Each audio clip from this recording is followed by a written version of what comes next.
পৃষ্ঠা 48। প্রশ্ন 8। স্বাধীনতার প্রাক্কালে ভারতের সাম্প্রদায়িক দাঙ্গার 1946 খ্রিস্টাব্দ বিবরণ দাও। ভূমিকা।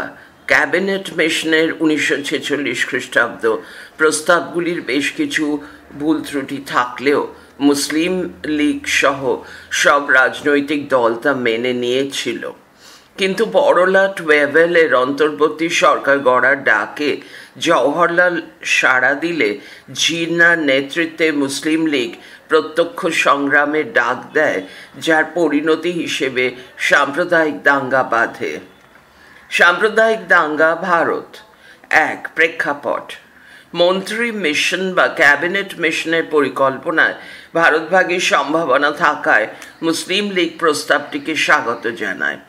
অপরদিকে একই কারণে জাতীয় কংগ্রেস সেই প্রস্তাবকে প্রত্যাখ্যান করে। পাশাপাশি জাতীয় কংগ্রেস সংবিধান রচনাকারী গণপরিষদে যোগ দিলেও বড়লাটের শাসন পরিষদে বা অন্তর্বর্তীকালীন সরকারে অংশ নিতে অস্বীকার করে।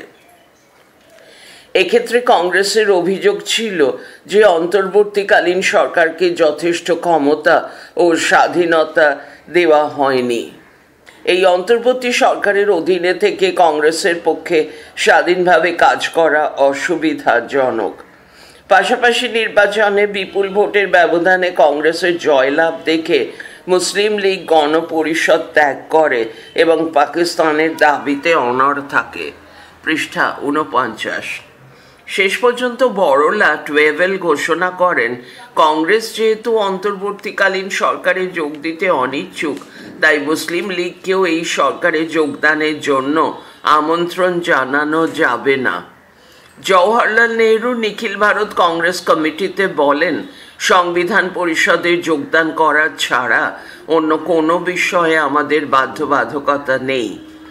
পরে বড়লাট ওয়েভেল কংগ্রেস সভাপতি জওহরলাল এবং লীগের নেতা জিন্নাকে সরকার গঠনের বিষয়টিকে পুনর্বিবেচনার জন্য অনুরোধ জানান।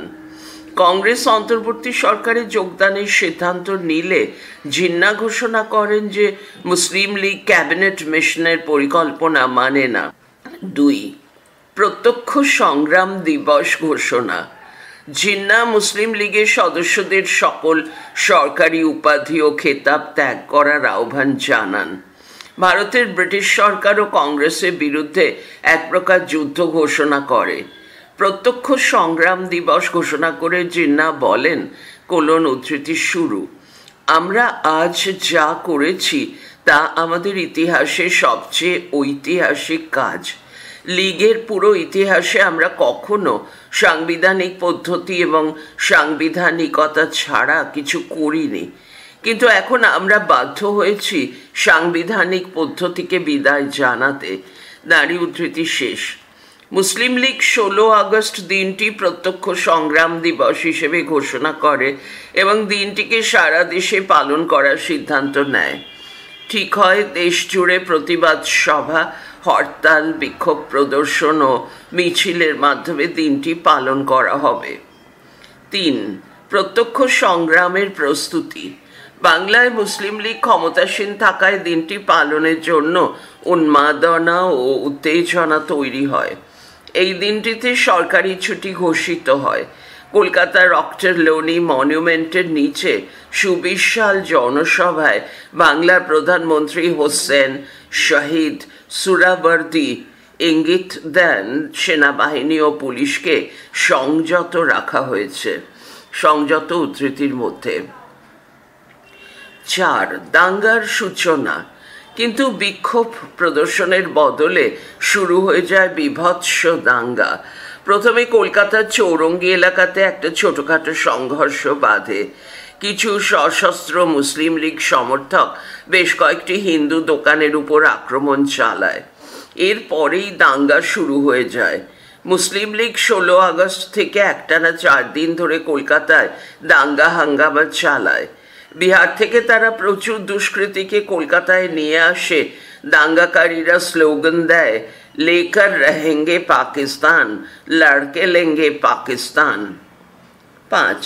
দাঙ্গার প্রসার। রোমান 1। কলকাতা ও বাংলায়।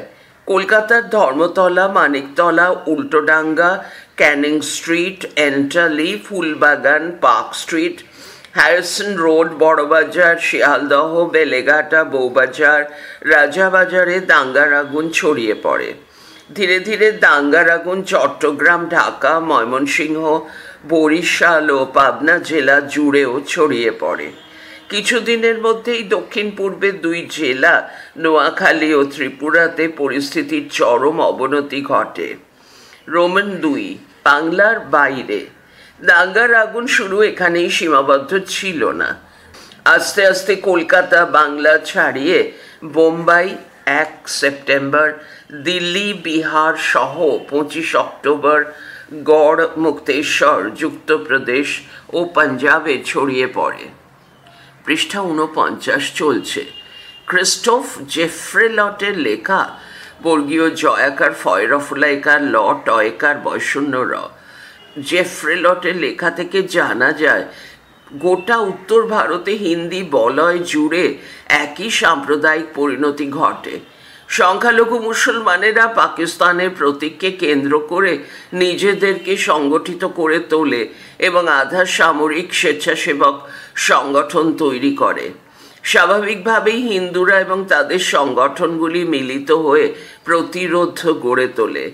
বোম্বাইয়ে ও উত্তরপ্রদেশের গড় মুক্তেশ্বরে মুসলমানদের তীব্র প্রতিরোধের মুখে পড়তে হয়। এখানে একটি ছোট খবরের কাগজের ক্লিপ দেওয়া আছে, ইংরেজি কাগজের। নিচে লেখা আছে একটি ইংরেজি দৈনিকে দাঙ্গার সংবাদ। এই ক্লিপটিতে একটা বোল্ড বড় হেডলাইন আছে, অমৃতবাজার পত্রিকা, ক্যালকাটা আন্ডার মব রুল। মূল পাঠ 6, দাঙ্গার বিভৎসতা। কলকাতায় সর্বত্র সুরাবর্দী নিষ্ঠুর বাহিনী খুন, ধর্ষণ, লুঠতরাজ চালায়। বিখ্যাত গণিতজ্ঞ যাদব চক্রবর্তী, চিত্রাভিনেতা ছবি বিশ্বাস, শিল্পপতি বি.কে. রায়ের মতো বিশিষ্ট হিন্দুদের বাড়ি আক্রান্ত হয়। 25 নম্বর বুদ্ধু ওস্তাগর লেনের এক হিন্দুর বাড়িতে 37 জন সদস্যের মধ্যে 25 জনকে খুন করা হয়। বিজ্ঞান কলেজের হোস্টেল, নিস্তারিণী ছাত্রাবাস, রিপন হোস্টেল ইত্যাদি স্থানেও দাঙ্গার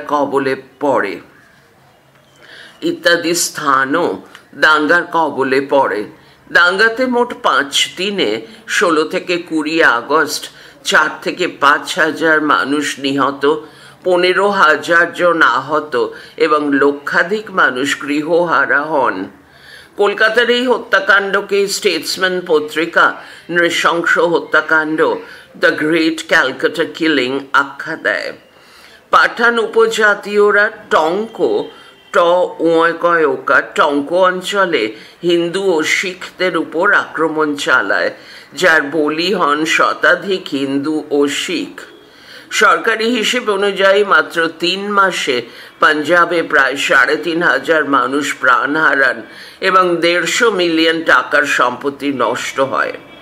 বোম্বাইতে 162 জন হিন্দু এবং 158 জন মুসলিম নিহত হয়। নোয়াখালীতে 7,000 মুসলমানকে প্রাণ হারাতে হয়। পালিত হয় নোয়াখালী দিবস। জানার আকাশ।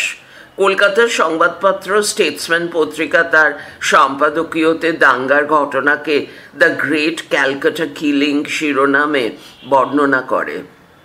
সাংবাদিক শঙ্কর ঘোষ লেখেন, উদ্ধৃতি শুরু, গোটা শহর ছোড়া ও লাঠিধারী হত্যাকারীদের দখলে চলে গিয়েছিল। গোটা শহরটি তখন অনেক ক্ষুদে পাকিস্তান ও হিন্দুস্তানে ভাগ হয়ে গিয়েছিল। উদ্ধৃতি শেষ।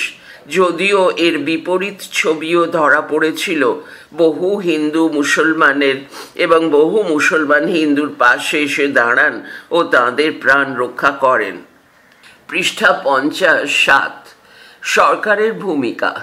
কলকাতার অক্টালোনি মনিউমেন্টের নিচে সুবিশাল জনসভায় বাংলার প্রধানমন্ত্রী হোসেন শহীদ সুরাবর্দী ইঙ্গিত দেন, সেনাবাহিনী ও পুলিশকে সংযত রাখা হয়েছে। অমলেশ ত্রিপাঠী লিখেছেন, ছোটলাট বারোজ অভিযোগ করেন যে সুরাবর্দী শুধু মুসলিম জীবন ও সম্পত্তি নিয়ে উদ্বিগ্ন ছিলেন ও লালবাজার কন্ট্রোল রুমে বসে পুলিশ কমিশনারের কাজে বাধা দিয়েছিলেন। দাঙ্গা চলাকালীন ব্রিটিশ সরকারের অমানবিক মনোভাব এবং চরম দায়িত্বজ্ঞানহীনতার পরিচয় দেয়। দাঙ্গা দমনে কার্যত সরকার কিছুই করেনি, আর অন্তর্বর্তী সরকারের প্রধান হিসেবে নেহেরুর হাতে কোনো ক্ষমতা ছিল না। বড়লাটের অনুমতি ছাড়া তার পক্ষে কোনো রকম পদক্ষেপ গ্রহণ করা সম্ভব ছিল না। এই সাম্প্রদায়িক দাঙ্গার প্রতিক্রিয়ায় কংগ্রেসের অসহায়তা ধরা পড়ে এবং কংগ্রেসের মধ্যেই মেরুকরণ দেখা দেয়। 8. শীর্ষ নেতৃত্বের ভূমিকা। রোমান 1। গান্ধীজির ভূমিকা। সাম্প্রদায়িক দাঙ্গা বন্ধ করার জন্য গান্ধীজি একাই নিজের জীবন বিপন্ন করে নোয়াখালী থেকে কলকাতা, বিহার, দিল্লির দাঙ্গা বিধ্বস্ত এলাকাগুলিতে যান। বিহারে গিয়ে তিনি জানান 24 ঘন্টার মধ্যে দাঙ্গা না থামলে তিনি আমরণ অনশন শুরু করবেন। গান্ধীজির উপস্থিতিতে দাঙ্গার উত্তেজনার আঁচ ধীরে ধীরে কমতে থাকে। যদিও গান্ধীজির ব্যক্তিগত উদ্যোগে চটজলদি দাঙ্গা বন্ধের স্থায়ী কোনো সমাধান সূত্র মেলেনি। আসলে 77 বছর বয়সী গান্ধীজি তখন ভারতবর্ষের রাজনীতিতে এক নিঃসঙ্গ ব্যক্তিত্ব। গান্ধীজির এই অসহায় অবস্থাকে এস গোপাল একটি উদাহরণ দিয়ে বলেছেন, কংগ্রেসে গান্ধীজির ভূমিকা তখন ছিল অক্সফোর্ড কেমব্রিজ মহাবিদ্যালয়গুলির প্রধানের ভূমিকার মতো, যিনি অত্যন্ত অমেয় কিন্তু মহাবিদ্যালয় পরিচালন সমিতির উপরে যার কোনো রকম নিয়ন্ত্রণ নেই। রোমান 2। জিন্নার ভূমিকা। মুসলিম লীগের নেতা মোহাম্মদ আলী জিন্না সাম্প্রদায়িক দাঙ্গার জন্য বহুলাংশে দায়ী ছিলেন। জিন্নাই প্রথম লীগের হয়ে প্রত্যক্ষ সংগ্রামের ডাক দেন। জিন্না ক্রমশ মুসলিম সম্প্রদায়ের কাছে হয়ে ওঠেন কয়েদ এ আজম বা মহান নেতা। জিন্নার উস্কানিমূলক প্ররোচনাতেই আলাদা পাকিস্তান রাষ্ট্রের রূপায়নের জন্য সাম্প্রদায়িক দাঙ্গা নিষ্ঠুর ও বীভৎস রূপ নেয়। ফলাফল 1। রোমান 1। কংগ্রেস ও লীগের সম্পর্কের অবসান। এই দাঙ্গা প্রমাণ করে যে হিন্দু মুসলিম দুই সম্প্রদায়ের দুই প্রধান দল জাতীয় কংগ্রেস ও মুসলিম লীগের মধ্যে আর সমঝোতা সম্ভব নয়। রোমান 2। আলাদা রাষ্ট্রের দাবি। মুসলিম লীগ বহুদিন থেকেই যে আলাদা রাষ্ট্রের দাবি জানিয়ে এসেছিল, এই দাঙ্গা সেই দাবিকেও আরো জোরালোভাবে প্রতিষ্ঠা করে। রোমান 3। হিন্দু ও শিখদের প্রতিরোধ ও প্রতিবাদ। দাঙ্গার প্রভাবে মুসলিমদের পাশাপাশি হিন্দু ও শিখদের একটি অংশ প্রতিরোধ গড়ে তোলে। বিশেষত হিন্দু মহাসভা এই দাঙ্গার বিরুদ্ধে তীব্র প্রতিবাদ জানায়। রোমান 4। চরম সাম্প্রদায়িকতার প্রকাশ। ভবিষ্যতে ভারত পাকিস্তান সম্পর্ক কোন জায়গায় যাবে তা অনেকটাই স্পষ্ট করে দেয় এই দাঙ্গা। মুসলিমরা স্লোগান দেয়, পাকিস্তান কি জয়, আল্লাহ আকবর, পাকিস্তান জিন্দাবাদ। প্রত্যুত্তরে হিন্দু সম্প্রদায়ের কেউ কেউ পাকিস্তান মুর্দাবাদ বলে স্লোগান তোলে। উপসংহার। সাম্প্রদায়িক দাঙ্গা সৌভ্রাতৃত্ব বোধের ধারণাকে চিরতরে বিনষ্ট করে। এর পাশাপাশি এই দাঙ্গা দেশভাগকে অনিবার্য করে তোলে। প্রশ্ন 9। ভারতে মুসলিম রাজনীতির গতি প্রকৃতি বর্ণনা করো। ভূমিকা। ভারতীয় জাতীয় রাজনীতির মূলধারা থেকে বিচ্ছিন্ন হয়ে মুসলমানদের একটি অংশ ভারতে সাম্প্রদায়িক রাজনীতির সূচনা ও প্রসার ঘটায়। সৈয়দ আহমদের নেতৃত্বে আলিগড় আন্দোলনের মধ্যে দিয়ে এর সূচনা ঘটে এবং পরিণতি হিসেবে ভারত বিভাগের মাধ্যমে স্বতন্ত্র পাকিস্তান রাষ্ট্র গঠিত হয়। পাকিস্তান রাষ্ট্রের অন্যতম প্রস্তাবক মোহাম্মদ ইকবাল বলেছিলেন, উদ্ধৃতি শুরু, উত্তর পশ্চিম ভারতের মুসলমানদের নিয়ে সুসংহত রাষ্ট্র গঠন করাই আমার মতে মুসলমানদের চূড়ান্ত নিয়তি। উদ্ধৃতি শেষ। তারিখ। ভারতে মুসলিম রাজনীতির গতি প্রকৃতি। এক, প্রথম পর্ব 1857 থেকে 1918 খ্রিস্টাব্দ। রোমান এক, ব্রিটিশের বিভাজন ও শাসন নীতি। 1857 খ্রিস্টাব্দে মহাবিদ্রোহের সময় হিন্দু মুসলিম দুই জাতি কাঁধে কাঁধ মিলিয়ে লড়াই করেছিল। মহাবিদ্রোহের পর থেকে ব্রিটিশ সরকারের ধারণা হয় যে মহাবিদ্রোহের মূল চালিকা শক্তি ছিল মুসলিম সম্প্রদায়। তাই মহাবিদ্রোহের পর থেকেই ব্রিটিশ সরকার হিন্দু তোষণ নীতি গ্রহণ করে। আবার 1870 খ্রিস্টাব্দের পর থেকে ভারতীয় জাতীয় আন্দোলনে হিন্দু সম্প্রদায়ের ভূমিকা বাড়তে থাকলে ব্রিটিশ সরকার হিন্দু তোষণ নীতি ছেড়ে মুসলিম তোষণ নীতি গ্রহণ করে। আসলে ইংরেজরা ভারতে ব্রিটিশ সাম্রাজ্যের অস্তিত্ব টিকিয়ে রাখার জন্য বিভাজন ও শাসন নীতি, ডিভাইড অ্যান্ড রুল পলিসি প্রয়োগ ঘটিয়ে হিন্দু ও মুসলমানদের মধ্যে বিভেদ সৃষ্টি করে। রোমান দুই, আলিগড় আন্দোলন। ভারতে মুসলমান সম্প্রদায়ের সার্বিক উন্নতির লক্ষ্যে সৈয়দ আহমদের নেতৃত্বে আলিগড় আন্দোলন গড়ে ওঠে। আলিগড় কলেজের অধ্যক্ষ থিওডোর বেক এর প্রভাবে সৈয়দ আহমদ মুসলিম সমাজকে সব ধরনের রাজনৈতিক আন্দোলন থেকে দূরে থাকার পরামর্শ দেন। আলিগড় কলেজের অধ্যক্ষ থিওডোর বেক ছাড়াও অপর দুই অধ্যক্ষ থিওডোর মরিসন ও আর্চিবল্ড দ্বিজাতি তত্ত্বের প্রচার চালিয়ে মুসলিম সাম্প্রদায়িকতার উত্থান ঘটান। আলিগড় আন্দোলনের পর থেকেই মুসলিম সম্প্রদায়ের একটা অংশ ধীরে ধীরে হিন্দুদের সঙ্গে দূরত্ব তৈরি করতে শুরু করে এবং জাতীয় রাজনীতি থেকে দূরে সরে যেতে থাকে। রোমান তিন, বঙ্গভঙ্গ নীতি ও কার্জনের উদ্যোগ।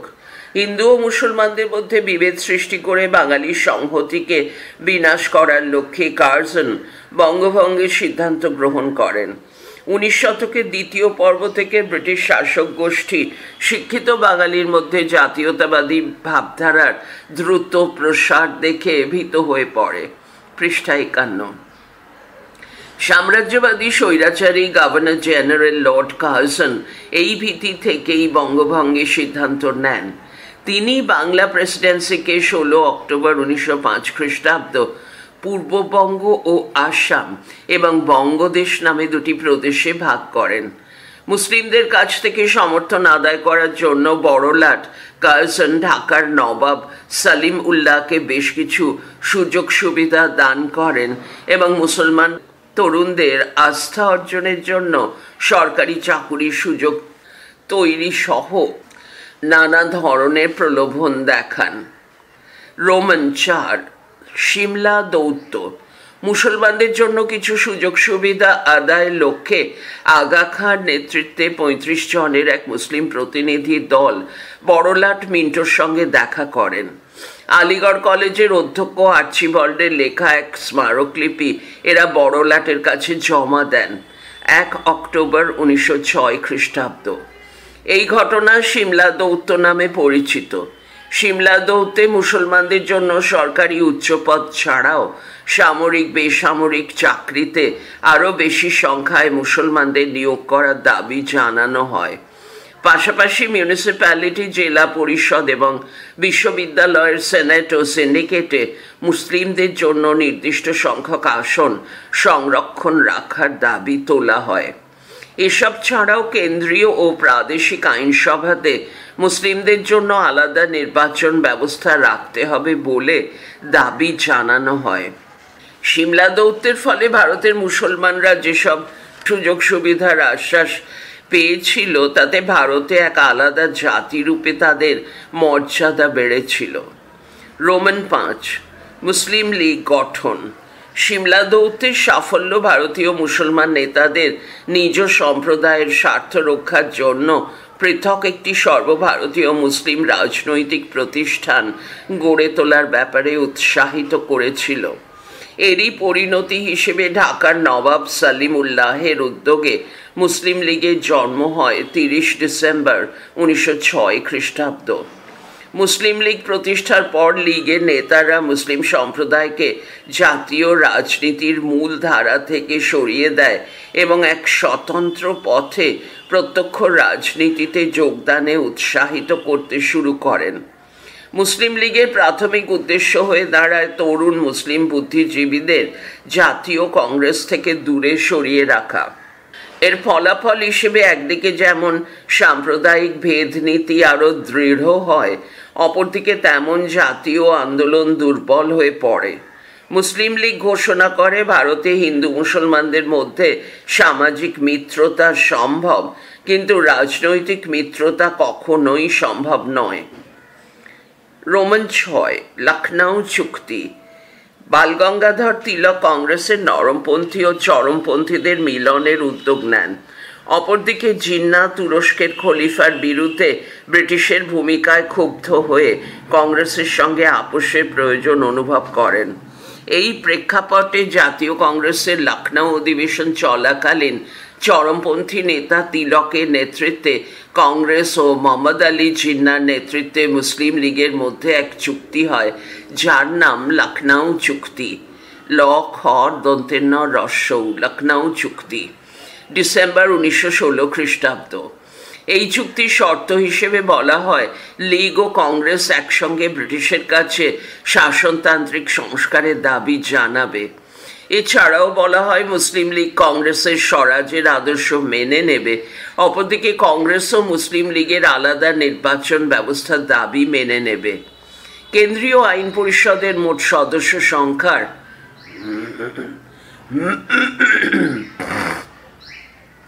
1/3 হবে মুসলিম সদস্য, যারা মুসলিমদের দ্বারাই নির্বাচিত হবেন। এই চুক্তির মাধ্যমে কংগ্রেস মুসলিম লীগের আলাদা নির্বাচনের দাবি মেনে নেওয়ায় প্রমাণ হয়ে যায় যে হিন্দু ও মুসলিম দুটি আলাদা জাতি ও তাদের স্বার্থও আলাদা। দ্বিতীয় পর্ব 1919 থেকে 1929 খ্রিস্টাব্দ। রোমান 1 খিলাফত আন্দোলন। প্রথম বিশ্বযুদ্ধে তুরস্ক জার্মান জোট অক্ষর শক্তির পক্ষে যোগ দেয়। এই অপরাধে যুদ্ধ শেষ হওয়ার পর মিত্রপক্ষ তুরস্কের ব্যবচ্ছেদ করে ও খলিফা পদ কেড়ে নেয়। এর প্রতিবাদ জানিয়ে শওকত আলী ও মোহাম্মদ আলীর নেতৃত্বে ভারতে শুরু হয় খিলাফত আন্দোলন 1919 খ্রিস্টাব্দ। নিখিল ভারত খিলাফত সম্মেলনে গান্ধীজি সভাপতিত্ব করেন ও খিলাফত দাবির প্রতি সমর্থন জানান। খিলাফত ও কংগ্রেসের এই যুগ্ম আন্দোলনের মাধ্যমে হিন্দু মুসলমানদের মধ্যে যে সংহতি গড়ে উঠেছিল তা কিন্তু দীর্ঘস্থায়ী হয়নি। মুস্তাফা কামাল পাশার নেতৃত্বে তুরস্কে সুলতানি খলিফা তন্ত্রের বিলুপ্তি ঘটলে ভারতে খিলাফত আন্দোলন অপ্রাসঙ্গিক হয়ে পড়ে।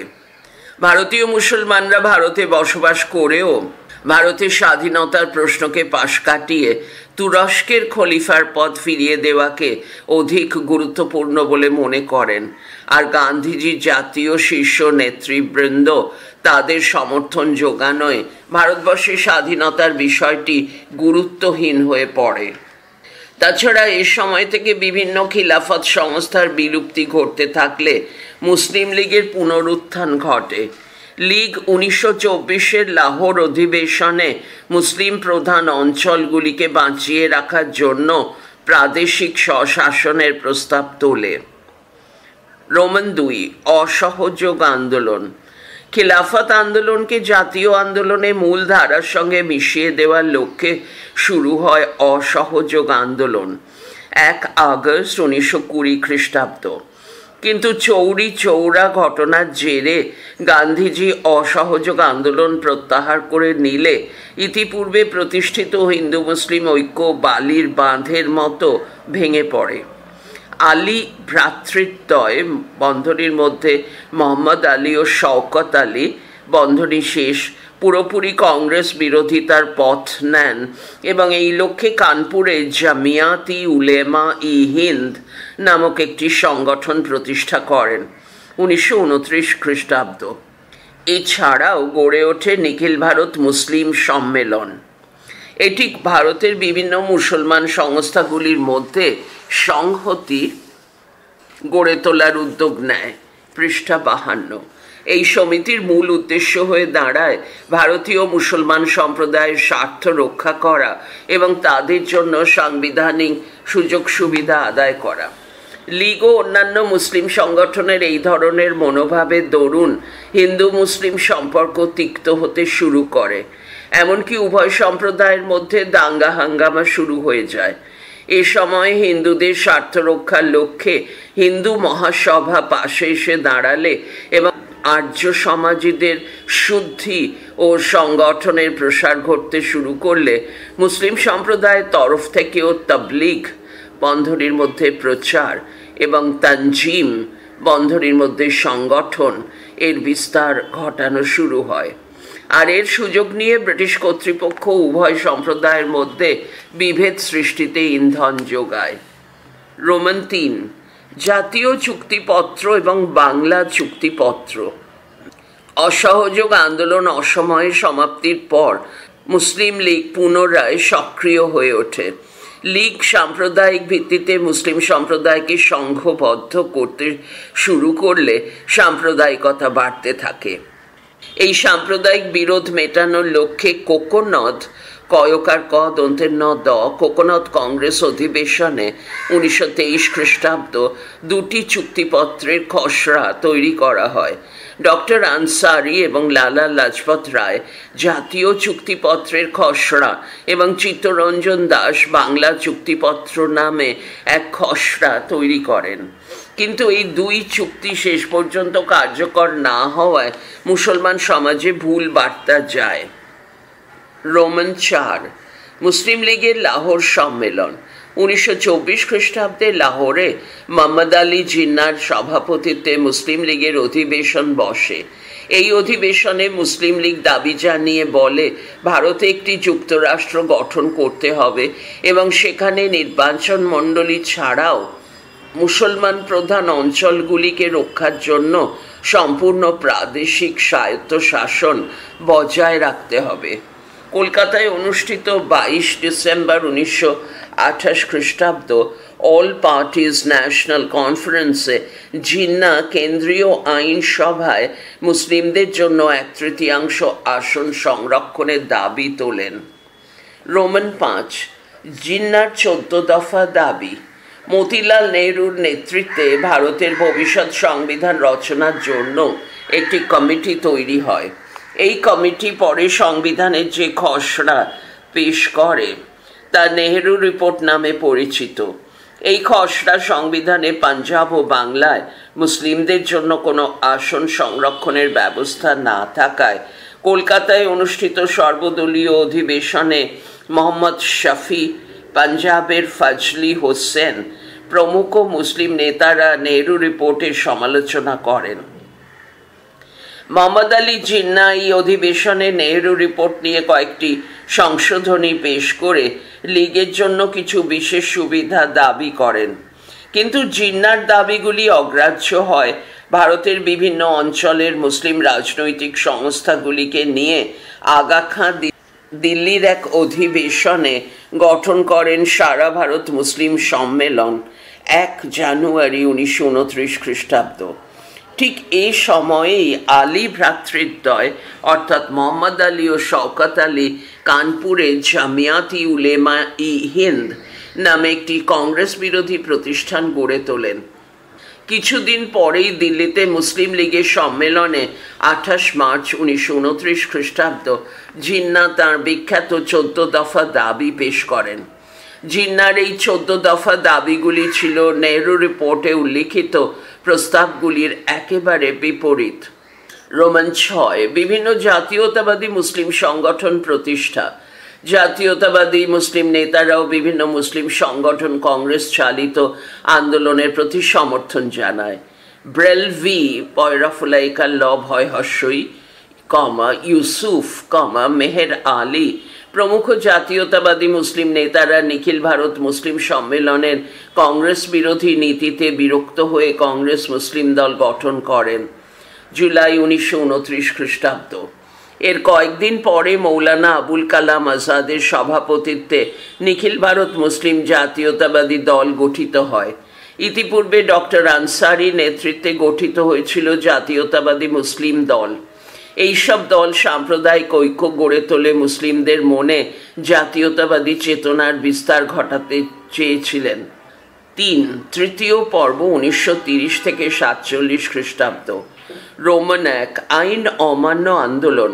মহাত্মা গান্ধীর নেতৃত্বে জাতীয় কংগ্রেস আইন অমান্য আন্দোলন 1930 খ্রিস্টাব্দ শুরু করলে মুসলিম লীগ দূরে সরে থাকে। তবে উত্তর পশ্চিম সীমান্ত প্রদেশে খান আব্দুল গাফর খানের নেতৃত্বে খোদাই খিদমতগার ও লাল কোর্তা বাহিনী আইন অমান্যে সক্রিয়ভাবে অংশগ্রহণ করে। এছাড়াও কংগ্রেস মুসলিম দল, নিখিল ভারত মুসলিম জাতীয়তাবাদী দল এর নেতৃত্বে বহু মুসলমান আইন অমান্যে যোগ দেন। প্রথম গোলটেবিল বৈঠকে যোগ দিয়ে মুসলিম লীগ সাম্প্রদায়িক ভিত্তিতে পৃথক নির্বাচনের দাবি জানায়। আবার দ্বিতীয় গোলটেবিল বৈঠকে মুসলিম লীগ মুসলিম স্বার্থ রক্ষার দাবি তোলে। রোমান দুই, সাম্প্রদায়িক বাঁটোয়ারা নীতি। ব্রিটিশ প্রধানমন্ত্রী র্যামজে ম্যাকডোনাল্ড সাম্প্রদায়িক বাঁটোয়ারা নীতি ঘোষণা করেন 16 আগস্ট 1932 খ্রিস্টাব্দ। এই বাঁটোয়ারা নীতিতে মুসলমান সহ অন্যান্য সংখ্যালঘু সম্প্রদায়কে আলাদা নির্বাচনের অধিকার দেওয়া হয়। এই ঘোষণার দ্বারা কার্যত মুসলিম লীগের সকল দাবি মেনে নেওয়া হয়। বাকি থাকে শুধুমাত্র সাম্প্রদায়িক ভিত্তিতে আলাদা রাষ্ট্র গঠনের দাবি। রোমান তিন, লাহোর প্রস্তাব। জিন্নার নেতৃত্বে মুসলিম লীগ এবার দ্বিজাতি তত্ত্বের ভিত্তিতে মুসলমানদের জন্য আলাদা রাষ্ট্র প্রতিষ্ঠার দাবি জানানোর জন্য তৈরি হলো। লীগ এখন থেকে প্রচার করতে শুরু করলো যে মুসলমানরা শুধু একটি সংখ্যালঘু সম্প্রদায় নয়, তারা একটি আলাদা জাতি। লীগের নেতা হিসেবে জিন্না ও দ্বিজাতি তত্ত্বের ভিত্তিতে ভারতে একটি আলাদা মুসলিম রাষ্ট্র গঠনের দাবিতে সোচ্চার হলেন। লাহোরে মুসলিম লীগের অধিবেশনে 20 মার্চ 1940 খ্রিস্টাব্দ বাংলার প্রধানমন্ত্রী আবুল কাশেম ফজলুল হক লাহোর প্রস্তাব পেশ করে বলেন, পৃষ্ঠা 53, ভারতে হিন্দু মুসলিম দুটি জাতি আছে, দুটি সম্প্রদায় নয়। জাতি হিসেবে তাই মুসলমানদের জন্য একটি আলাদা রাষ্ট্র গঠন করতে হবে। রোমান চার, প্রত্যক্ষ সংগ্রামের ডাক। দ্বিতীয় বিশ্বযুদ্ধ চলাকালে বড়লাট লিনলিথগাও গান্ধীজি ও জিন্নার কাছে সাহায্যের আবেদন রাখেন। জিন্না ব্রিটিশ সরকারকে সব রকম সাহায্য করার প্রতিশ্রুতি দিলেও বড়লাটকে আলাদা রাষ্ট্রের দাবির কথা স্মরণ করিয়ে দেন। পরে দ্বিতীয় বিশ্বযুদ্ধকালে ভারতের উপর জাপানি আক্রমণের সম্ভাবনা দেখা দিলে ইংল্যান্ডের মন্ত্রিসভার সদস্য স্ট্র্যাফোর্ড ক্রিপস, কয়রাফলা হর্ষই পদ অন্তেশ্বর হসন্ত, ভারতবাসীর সাহায্য লাভের উদ্দেশ্যে কিছু প্রস্তাব নিয়ে ভারতে আসেন। সেই প্রস্তাব কংগ্রেস বা মুসলিম লীগ কেউই গ্রহণ করেননি। পরে গান্ধীজির নেতৃত্বে ভারত ছাড়ো আন্দোলন শুরু হলে মুসলিম লীগ তাতে যোগ না দিয়ে দেশভাগের দাবিতে অনড় থাকে। এরপর একে একে ওয়েভেল পরিকল্পনা, সিমলা বৈঠক, এমনকি মন্ত্রী মিশনের প্রস্তাবগুলিও লীগকে সন্তুষ্ট করতে পারেনি। এদিকে সংবিধান সভার নির্বাচনে কংগ্রেস বিপুল ভোটে জয়লাভ করে। মুসলিম লীগ সংবিধান সভা ও সরকারে যোগদানে অসম্মত হয়। ইতিমধ্যে কংগ্রেস অন্তর্বর্তীকালীন সরকারে যোগ দিতে রাজি হলে বড়লাট নেহরুকে মন্ত্রিসভা গঠনের আহ্বান জানান। এতে মুসলিম লীগ উত্তেজিত হয়ে প্রত্যক্ষ সংগ্রামের ডাইরেক্ট অ্যাকশন ডাক দেয় 16 আগস্ট 1946 খ্রিস্টাব্দ। পরপর 3 দিন কলকাতা ও পূর্ববঙ্গের নানা স্থানে দাঙ্গা, লুণ্ঠন, ধর্ষণ ও বীভৎস হত্যাকাণ্ড চলে। কলকাতার স্টেটসম্যান পত্রিকা কলকাতার এই দাঙ্গাকে দ্য গ্রেট ক্যালকাটা কিলিং বলে অভিহিত করে। রোমান 5, ভারত বিভাগ। অবশেষে ব্রিটিশ পার্লামেন্টে ভারতীয় স্বাধীনতা আইন পাশ হয় এবং তা রাজকীয় সম্মতি লাভ করে। এই আইন বলে অখণ্ড ভারতকে ভাগ করে 1947 খ্রিস্টাব্দের 15 আগস্ট পৃথক রাষ্ট্র হিসেবে ভারত ও তার আগের দিন 14 আগস্ট পাকিস্তান স্বাধীনতা লাভ করে। উপসংহার: ভারতে বরাবরই বিভিন্ন ধর্ম সম্প্রদায়ের সহাবস্থান দেখা যায়। নানাবিধ পার্থক্য ও মৌলিক বিরোধ থাকলেও প্রধান দুই ধর্ম সম্প্রদায় হিন্দু ও মুসলমান দীর্ঘদিন এখানে বসবাস করছেন। কিন্তু দুর্ভাগ্যবশত দ্বিজাতি তত্ত্বের ওপর ভিত্তি করেই অখণ্ড ভারত দুটুকরো হয়। ভারত বিভাগ অনিবার্য ছিল কি ছিল না তা বিতর্কিত বিষয়, তবে সমালোচকদের মতে দেশভাগের জন্য ভারতের দুই প্রধান রাজনৈতিক দল জাতীয় কংগ্রেস ও মুসলিম লীগ কম বেশি নিজেদের দায় অস্বীকার করতে পারে না। সময় সারণী, এখানে দুটি কলাম আছে, বাঁদিকে সময়কাল, ডান দিকে ঘটনাবলী। 1863 খ্রিস্টাব্দ কলকাতায় মোহামেডান লিটারারি ও সায়েন্টিফিক সোসাইটি প্রতিষ্ঠিত হয়। 1864 খ্রিস্টাব্দ সৈয়দ আহমদ গাজীপুরে একটি ইংরেজি বিদ্যালয় স্থাপন করেন এবং ট্রান্সলেশন সোসাইটি প্রতিষ্ঠা করেন, যা পরে সায়েন্টিফিক সোসাইটি অফ আলিগড় নামে পরিচিত হয়। 1866 খ্রিস্টাব্দ আলিগড় ইনস্টিটিউট গেজেট নামক পত্রিকা প্রকাশিত হয়। 1870 খ্রিস্টাব্দ ইংল্যান্ড থেকে প্রত্যাবর্তনের পর সৈয়দ আহমদ তাহজিব আল আফলাক নামক উর্দু পত্রিকা এবং committee for advancement of learning among the Mohammedans of India নামক সংস্থা প্রতিষ্ঠা করেন। 1871 খ্রিস্টাব্দ উইলিয়াম হান্টার রচিত ইন্ডিয়ান মুসলমানস গ্রন্থ প্রকাশিত হয়। 1875 খ্রিস্টাব্দ সৈয়দ আহমদ আলিগড়ে অ্যাংলো ওরিয়েন্টাল কলেজ প্রতিষ্ঠা করেন।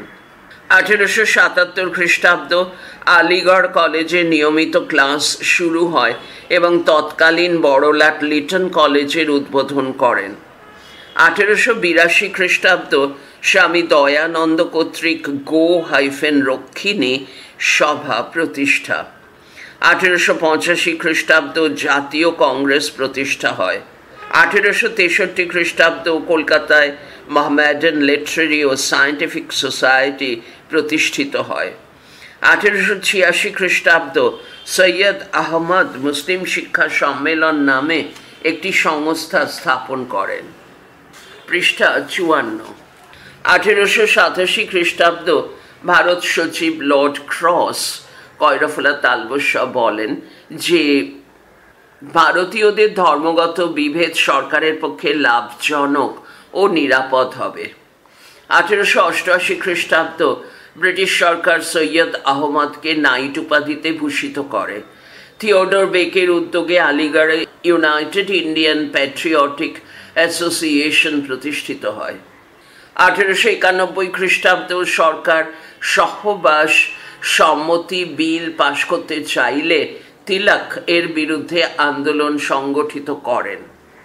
1892 খ্রিস্টাব্দ কার্সন বলেন যে আইনসভায় সকল সম্প্রদায়ের আলাদা আলাদা প্রতিনিধি থাকা প্রয়োজন। 1893 খ্রিস্টাব্দ বেকের উদ্যোগে Mohammedan Anglo oriental defence association of upper India নামে একটি মুসলিম সংগঠন স্থাপিত হয়। 1897 খ্রিস্টাব্দ ভারত সচিব লর্ড হ্যামিল্টন বলেন যে হিন্দু ও মুসলিম সম্প্রদায়ের মধ্যে বিরোধ ব্রিটিশ শাসনের পক্ষে মঙ্গলজনক হবে। 1901 খ্রিস্টাব্দ দ্বারভাঙার মহারাজার সভাপতিত্বে দিল্লিতে হিন্দুদের একটি সভা হয়। 1902 খ্রিস্টাব্দ মথুরায় ভারত ধর্ম মহামণ্ডল প্রতিষ্ঠিত হয়। ফেব্রুয়ারি 1904 খ্রিস্টাব্দ লর্ড কার্সন পূর্ববঙ্গ ভ্রমণ করে মুসলিম সম্প্রদায়ের মনে হিন্দু বিরোধী সাম্প্রদায়িকতার বীজ বপন করেন। 1905 খ্রিস্টাব্দ বঙ্গভঙ্গ কার্যকর হয়। 1906 খ্রিস্টাব্দ ভারত সচিব লর্ড মোরলে ভারতে আসন্ন শাসন সংস্কার প্রবর্তনের ইঙ্গিত দেন। 1906 খ্রিস্টাব্দ 1 অক্টোবর আগা খাঁর নেতৃত্বে সিমলা দৌত্য অনুষ্ঠিত হয়। 31 ডিসেম্বর ঢাকায় সর্বভারতীয় মুসলিম লীগ গঠিত হয়। 1909 খ্রিস্টাব্দ পাঞ্জাব হিন্দু সভা প্রতিষ্ঠিত হয়। 1911 খ্রিস্টাব্দ জনগণনা অনুসারে হিন্দুদের সংখ্যা ছিল 65.5%, মুসলিমদের 24.3% এবং অন্যান্যদের 10.2%। 1920 খ্রিস্টাব্দ Aligarh Anglo Oriental college Aligarh বিশ্ববিদ্যালয়ে পরিণত হয়। অধ্যায়টি পড়া এখানে শেষ হলো। পড়া চলছে পরের ফাইলে ইউনিট 4 জাতীয়তাবাদ ও বিচ্ছিন্নতাবাদ দ্বিতীয় অধ্যায়।